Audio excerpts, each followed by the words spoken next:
sure you have to be pleased with how your team's played the last couple games, especially against some future NSIC teams you're going to see down the line.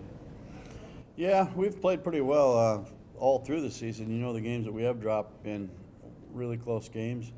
And we got to play the number one team in the nation. We played them tough through 5 innings, you know, so it's been pretty bright. You know, it's just that we've had quite a layoff here. We've only got 11 games in, and I was hoping to have about 20 in by now, 25 maybe, but we've been pretty competitive, and the girls are working hard, keeping upbeat. So, you know, we do have a doubleheader on Thursday this week.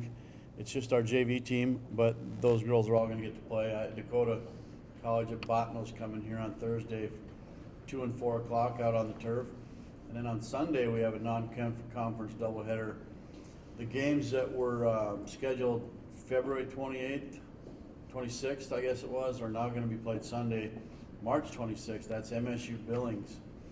They're a really good Division II softball team coming in here, so that'll be a good test for us right before we open up our conference a week from today, next Tuesday. We're going to Bismarck to play Mary, so we're really looking forward to finishing this week off and getting our conference season started next week. A nice little way to play them at your home field, weather permitting, obviously. But yeah, it'll be nice to be here home both days, you know, so it'll be fun to get going. What aspect has really impressed you for these first 9 games? Pitching, hitting, all of the above? You know, it's been pretty solid lately in all the aspects of the game. Our base running's been excellent, and our defense has been very good. Our pitching's been good. You know, we've been trying to work, you know, Emma Casey into the rotation a little bit and giving her innings. So Spencer really hasn't thrown as much as she could have, but we've taken her out. I think she's thrown a 1-hitter both her last 2 outings, and we've taken her out just to get Casey's feet wet a little bit. And Ramirez has been pretty good as well, and so the pitching's been good. And our lineup, I mean, 1 through 9, you just don't know what's going to happen. We've got great speed at the top. You know, Jordan Grant might be the fastest D2 player there is, and, you know, from home to first and home to home. And then the 2-hole, Lauren Cowden's kind of settling in there, who can run a little bit.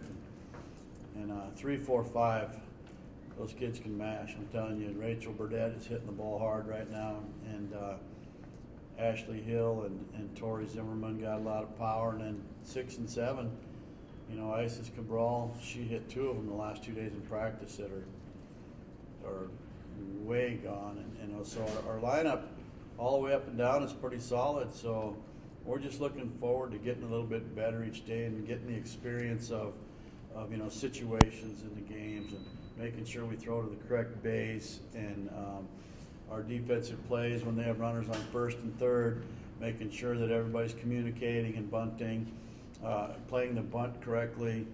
You know, we called a pickoff play in our last game. You know, they were in a bunt situation. We thought they were going to bunt, and we charged too early with the first baseman, which makes, you know, the runner get a little bit comfortable, and the second baseman stuck in behind, and we called a pitch out.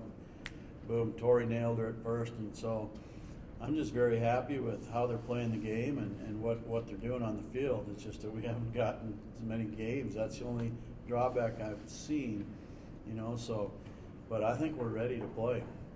Is there a chance that maybe those innings for your pitchers, I know you may not have gotten them as many as you would have liked, but yeah, it's a long season and maybe it'll save some fatigue on their arm? You know, that's been in the back of my mind all year, because the last 2 years we've had injuries to our pitching staff, you know, with Alyssa Corneo and her elbow, and Spencer and stuff, and maybe this is a blessing in disguise. You know, we're still really healthy, and Spencer looks as good as anybody that we've seen this year. You know, you compare her to all the pitchers we've faced, and she's right there and better than most. So maybe it's a blessing in disguise, and, you know, she'll have less innings piled up on her, you know, throughout the year. And Ramirez, I don't think it much matters with her. She can pitch every day, all day. She'll do whatever you ask of her. Play third base and hit second, or play third base and hit seventh, or pitch and hit fifth. She's just a great player for a coach to have on your team. So, and with Casey, she's kind of like that too. She's one of those girls who can go every day. She's getting stronger and improving every day. So, and then we also have Sidney Prigge, who hasn't gotten a lot of innings, that can come in and pitch for us when we need it too. So we've got 4 that we can rely on. Feel confident heading into conference season? We do. You know, our conference is really tough. It's just like any other sport in the NSIC. But we're pretty confident that we can battle through it and be right there. You know, the travel really adds up. Like if you're going on the road and you have to go to Upper Iowa, and then on the day after that you play, you know, Winona, or if you got to go play way down in Wayne State, Nebraska, the next day you have to play in Augie. And those trips can be long on you, and it's hard to win on the road in this league. But last year's team, we had 14 one-run losses, and that was with losing all our catchers and being injured. And we're way better this year than we were last year, in my opinion. So I think the possibilities of having a really good season is a good chance that we will.